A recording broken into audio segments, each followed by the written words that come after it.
So after one very much needed day off from riding, we have come to day 7 of my trip.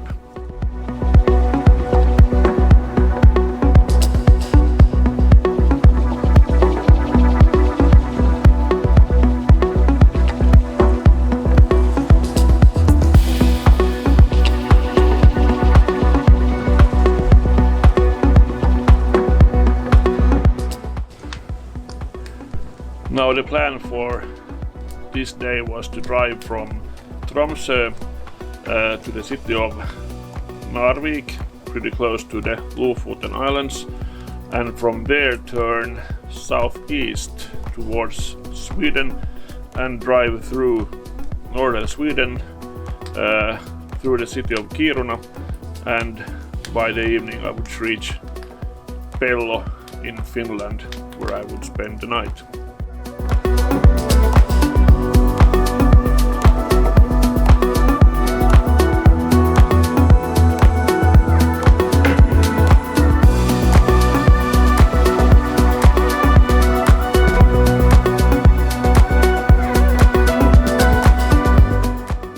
Now when I started from Tromsø, the weather was pretty misty, foggy, rainy, and the clouds were really low, and this made some spectacular views, and I really loved it that when I drove upwards in the mountains I would drive through the clouds, and of course the same thing on my way down.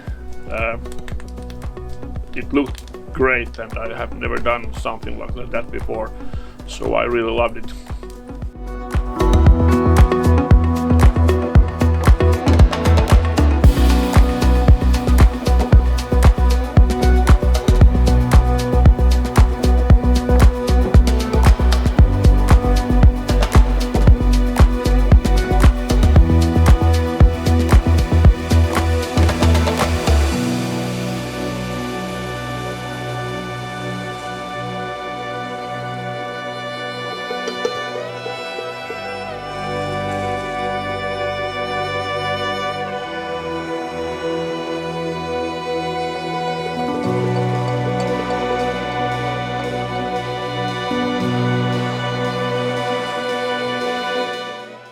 Now I knew that my old friend Tommy, with whom I have served on the same voluntary fire station in Helsinki about 25 years ago, that he was in the same area, the same parts of Northern Norway, and we had made plans that if our paths should cross even somehow, that we would meet up for coffee. We haven't seen each other for 20 years or so.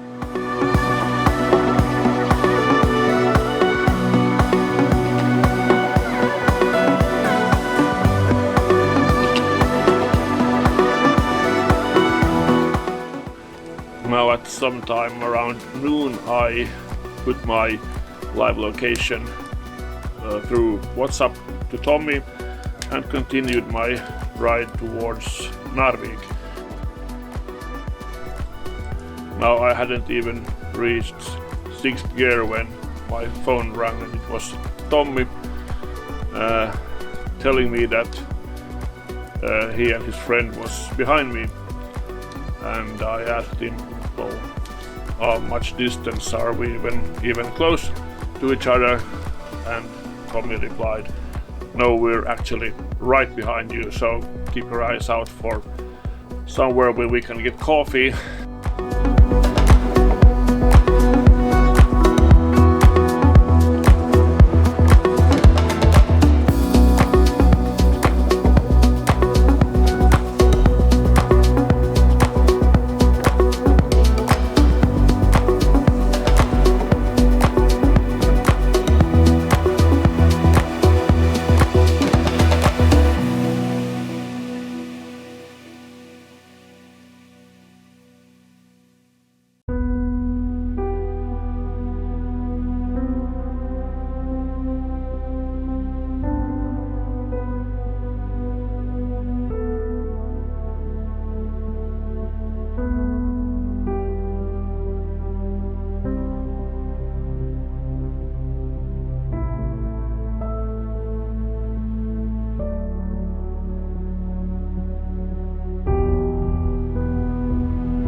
It was really nice meeting Tommy after so many years, and then we decided that we would travel together to Narvik and we would visit the War Museum.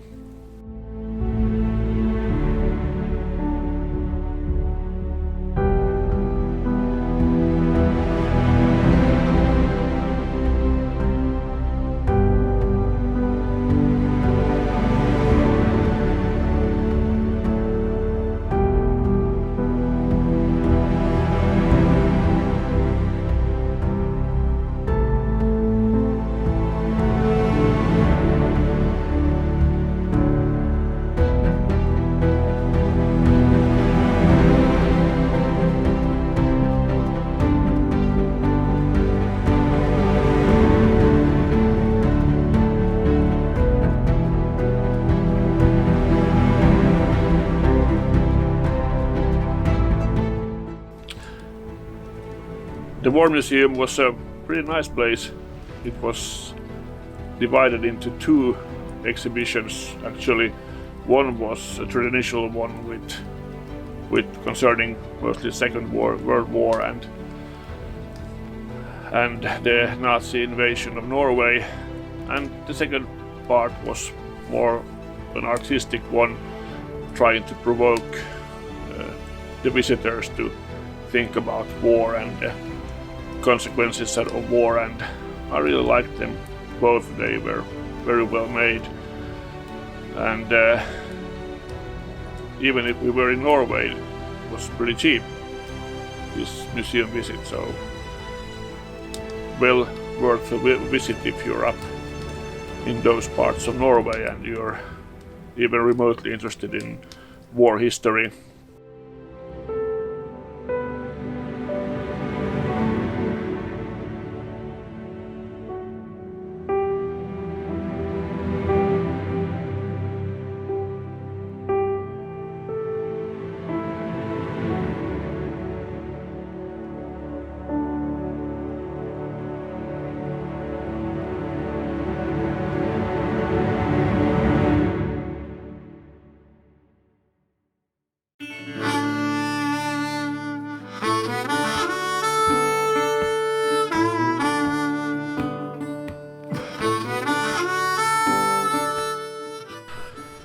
Now after Narvik I headed southeast towards the Swedish border or Riksgränsen. Now at this time I already knew that I was behind schedule.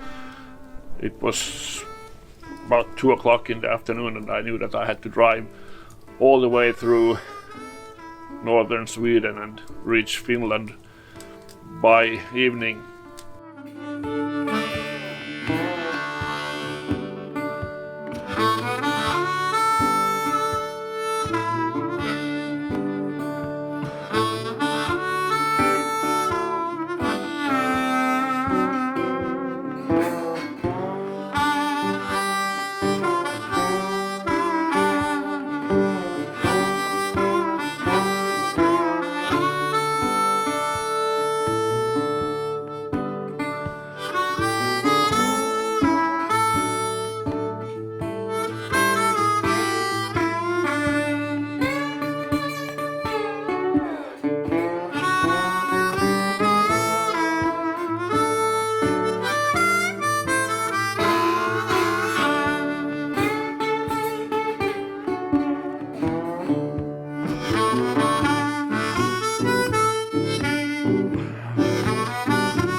In the early evening I reached the city of Kiruna, and I would have loved to check out that city more, but because of my schedule, as I said before, it was just a bite to eat. Kiruna is an old mining town, very industrial, and one pretty fun or amazing fact about the city of Kiruna is that under the course of a few decades they are moving the entire city center about 3.5 kilometers to the east due to mining activity, and that they are afraid that the mining would damage the city structures and buildings. So must be a pretty good ore, a good mine, as they are moving an entire city. My hat is off to them. I wouldn't.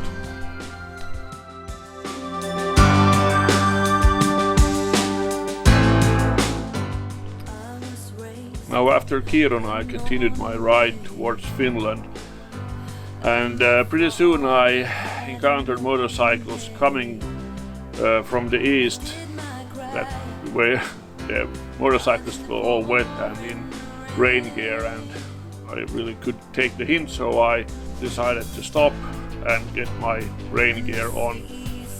It was a pretty smart move because in a few minutes it started to rain, pretty heavy rain, and it continued for hours. The last 4 hours or so of my riding towards Finland was about rain, and a bit more rain, and a lot of road work, really long stretches of road work with muddy roads and a lot of potholes, and really slowed me down. All the time.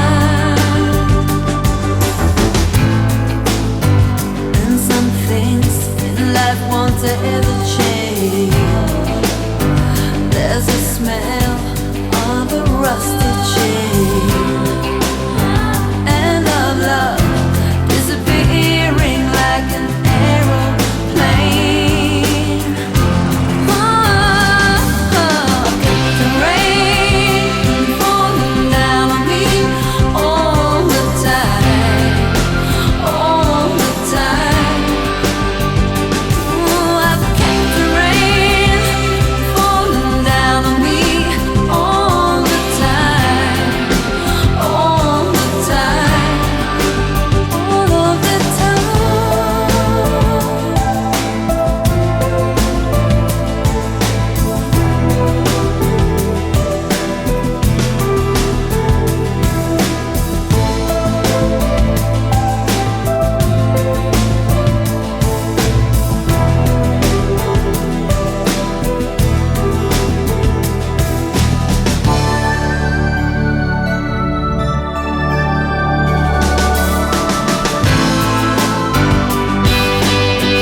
Now I had made reservations in Pello. I had rented a small cabin from a family-run business, Pellon Lomamökit, and at some point I decided to call them and apologize that I was going to be quite late, but they were really nice about it.